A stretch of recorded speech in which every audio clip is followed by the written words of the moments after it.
Limca book of world record അടക്കമുള്ള ലോക റെക്കോർഡുകൾ ലക്ഷ്യമിട്ടാണ് ബാംഗ്ലൂരിൽ കൂറ്റൻ ഷവർമ ഒരുക്കിയത്.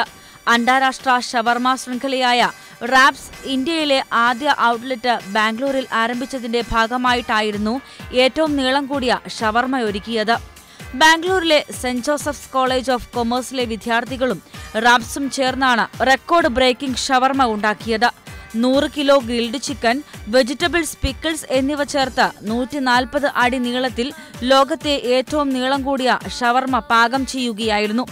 Saint Joseph student council president Rahul Nixon ഉദ്ഘാടനം ചെയ്തു. റാബ്സ് എക്സിക്യൂട്ടീവ് ഡയറക്ടർ MA ബാബു പരിപാടിക്ക് നേതൃത്വം നൽകി. റാബ്സിന്റെ കേരളത്തിലെ ആദ്യ ഔട്ട്ലെറ്റ് അടുത്ത മാസാദ്യം കൊച്ചിയിൽ തുടങ്ങുമെന്ന് റാബ്സ് MD കമാൽ അബ്ദുൽ നാസർ അറിയിച്ചു. ലിംക ബുക്ക് ഓഫ് റെക്കോർഡ്സ് കരസ്ഥമാക്കിയ നീളൻ ഷവർമ മറ്റു റെക്കോർഡുകൾക്കും പരിഗണിക്കും. News desk, India vision.